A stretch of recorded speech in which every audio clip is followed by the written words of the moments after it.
மகாபெரிவாச்சரணம். ஸ்ரீ லலிதா ரகசிய சகஸ்ரநாமத்தில் பக்திவதிகள் நம்பிக்கையின் நாமத்தை சொல்லிக் கொண்டு வந்து அவளை அடைய வேண்டும் என்றால் நம்மிடம் மைத்ரி வாசம் இருக்க வேண்டும் என்று சொல்லி அடுத்ததாக முக்கியமான ஒரு விஷயத்தை இந்த லலிதா சகஸ்ரநாமத்தில் நாம் தெரிந்து கொள்ளக்கூடிய ஒரு விஷயத்தை உணர்த்தக்கூடிய நாமம். ஓம் மகாபிரளய சாட்சிண்யை நமஹ. ஓம் மகாபிரளய சாட்சிண்யை நமஹ. இப்போ இதை பார்த்தோன்னே நமக்கு என்ன தோன்றுகிறது என்றால், மகாபிரளயம் நடக்கக்கூடிய நேரத்தில் கூட சாட்சியாக இருந்து கொண்டு பார்க்கிறாள். எதை பார்க்கிறாள் என்றால், அந்த சம்பு என்று சொல்கிறோமே அவருடைய ஆனந்த நடனத்தை அவள் பார்க்கிறாள். சதாசிவன் என்று சொல்கிறோம் இல்லையா, அப்படி மகாபிரளய காலத்தில் சாட்சி மாத்திரமாக இருப்பதால் இவளுக்கு நம்ம முதல்ல பார்த்துருக்கோமே, மகேஸ்வர மகாகல்ப மகா தாண்டவ சாட்சினி அப்படின்னு பார்த்தோமே. அந்த மகாபிரளய காலத்தில் ஈஸ்வரன் தாண்டவம் ஆடுகிறார். இந்த லோகத்தில் என்ன ஆகுது அப்படின்னா, பஞ்சகிருத்தியங்கள் என்று சொல்லி 5 தொழில்களை இவள்தான் மேற்பார்வையிட்டு செய்கிறார். அதற்காக யாரையெல்லாம் நியமிக்கிறாள் என்று நாம் பார்த்தோம் இல்லையா. இப்ப இந்த லோகத்தில் காரியங்கள் எல்லாம் மறைந்து அனைத்தும் அவருடன் லயமாக போகிறது. அதை அவள் பார்த்து கொண்டிருக்கிறார். இந்த பிரளய காலம் அப்படின்னு சொல்லும் பொழுது, மகா பிரளயம் அப்படிங்கிறது என்ன அப்படின்னா, யார் யார் எல்லாம் இந்த விஷயங்களை இந்த காரியங்களை நடத்தி கொண்டிருக்கிறார்களோ அவர்களுடைய காரியமும் முடிந்து இவருடன் ஐக்கியமாகக்கூடிய நேரம். அந்த மகா பிரளயத்தில் பஞ்சகிருத்தியங்கள் 5 தொழில்கள் ஒவ்வொன்றாக முடிவடைகிறது. ஏன் அப்படின்னா, மகா பிரளயம் ஆனதுக்கு அப்புறமா இன்னும் படைக்கும் தொழில் கிடையாது, காத்தல் தொழில் கிடையாது. அப்ப அதை செய்து கொண்டிருப்பவர்களும் அவருடன் ஐக்கியமாகி விடுவார்கள் இல்லையா. அப்ப பிரம்மாவின் சிருஷ்டியும் மறைந்து விடுகிறது. அது அவருடன் லயமாகி விடுகிறது. ஏன் அப்படின்னா, அடுத்தது இப்பொழுது சிருஷ்டி கிடையாது. அப்ப சிருஷ்டி என்று நடந்தால் காக்கக்கூடிய தொழில் இருக்குமே, அப்ப அந்த விஷ்ணுவின் காத்தல் தொழிலும் முடிந்து விடுகிறது. ஏனென்றால் இப்பொழுது பழைய காலத்தில் அனைத்தும் அழுத்தல் அப்படின்னு சொல்லக்கூடிய நிகழ்வு மட்டும் தானே நடக்கிறது. ஆக இந்த ருத்ரனுடைய அழுத்தல் என்ற நிகழ்வு மட்டும் நடந்து கொண்டிருக்கிறது. இப்ப இந்த அழுத்தல் நடக்கும் பொழுது அடுத்ததாக என்ன நடக்கிறது என்றால், ஈஸ்வரனுடைய மறைத்தல் அப்படிங்கிற விஷயமும் நடந்து கொண்டு இருக்கிறது. ஆக இருவருடைய தொழில்கள் மட்டும் இப்பொழுது நடந்து கொண்டே இருக்கிறது.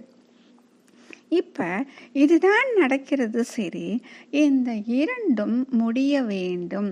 ஏனென்றால் முடிந்ததற்கு பிறகுதானே மீண்டும் சிருஷ்டி என்பது ஆரம்பமாகும். மகா பிரளய காலத்திற்கு பிறகுதானே அனைத்தும் திரும்பவும் நடக்கும் இல்லையா.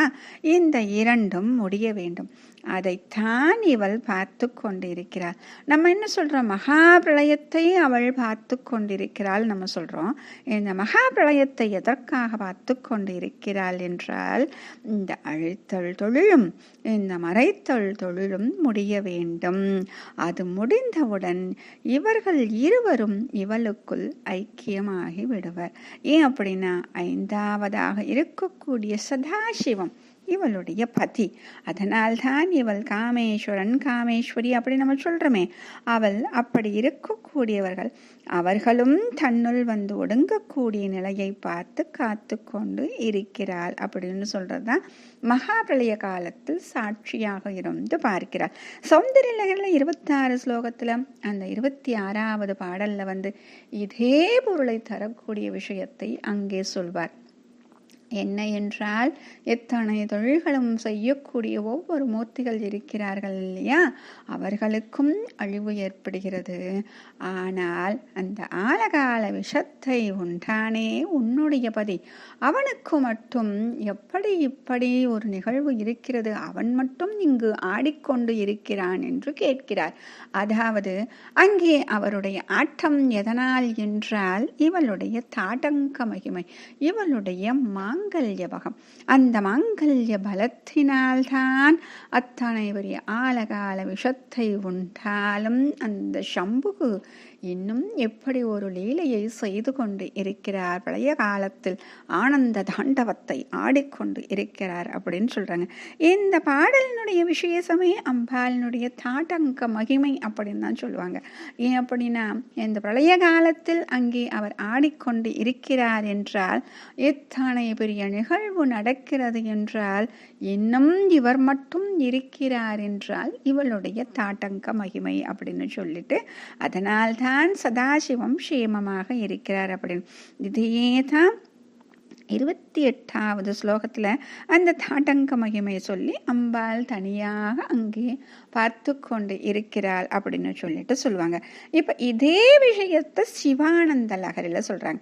எதற்கு இப்படி மீண்டும் மீண்டும் பார்க்குறோம் அப்படின்னா, இதில் ஒரு விஷயத்தை, என்ன ஒரு பெரிய தத்துவத்தை இதில் ஒழித்து வைத்திருக்கிறார்கள் அதை நம்ம பார்க்கணும் இல்லையா. அம்பாள் அங்கே பார்த்து கொண்டிருக்கிறாள். சரி, இப்போ சிவானந்த லகரியில் சொல்லும் பொழுது, என்ன ஒரு தைரியம் அம்மா, உன்னுடைய புருஷன் மட்டும் இத்தனை பேரும் அழுந்து கொண்டிருக்கும் பொழுது துணிவுடன் தைரியத்தோடு நின்று கொண்டு அங்கு ஒரு தாண்டவம் ஆடிக்கொண்டிருக்கிறானே தன்னந்தனியாக அப்படின்னு சொல்றாங்க. சரியா? இப்ப நமக்கு என்ன தெரியும் அப்படின்னா, சிவனும் சக்தியும் ஒருவர் தான். அவர்கள் இருவரும் சரிபாதியாக ஒருவருக்குள் ஒருவர் இருக்கிறார்கள் நம்ம பார்த்தோம். இப்ப அங்கே அம்பிகை தனியாக பார்த்து கொண்டு இருக்கிறாள் என்றால் என்ன அர்த்தம் என்றால், அவளோடு சேர்ந்து அங்கே சதாசிவம், அதாவது அவளுடைய பதியும் இருக்கிறார்.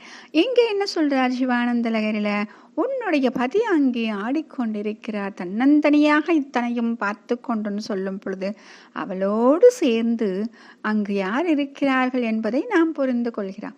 அப்ப அங்கே அம்பிகையை சொல்லும் பொழுது அவளோடு சேர்ந்து அவளுடைய பதியும் இருக்கிறார்.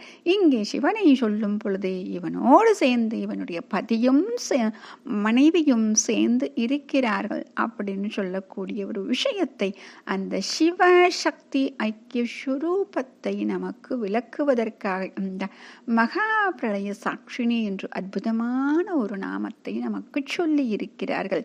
எத்தனை தூரம் நமக்கு இந்த ஞானத்தை கொடுத்து, இப்பொழுது இதை சொன்னால் இந்த ஜீவன் புரிந்து கொள்ளக்கூடிய பக்குவத்தை அடைந்து விட்டது என்று அவர்கள் கணித்து நமக்கு இந்த நாமத்தை சொல்லி இருக்கிறார்கள்.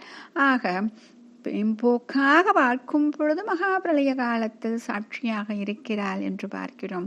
தத்துவ நோக்கில் பார்க்கும் பொழுது சிவ சக்தி ஐக்கியஸ்வரூபமாக இருக்கக்கூடிய அம்பிகையும் பரமேஸ்வரனையும் இதோ நம் மனக்கண்ணில் ஆனந்தமாக தரிசனம் செய்யக்கூடிய அந்த காட்சியை காணக்கூடிய அந்த ஞானத்தை நமக்கு தந்து விட்டார்கள். மகாபிரியவா சரணம்.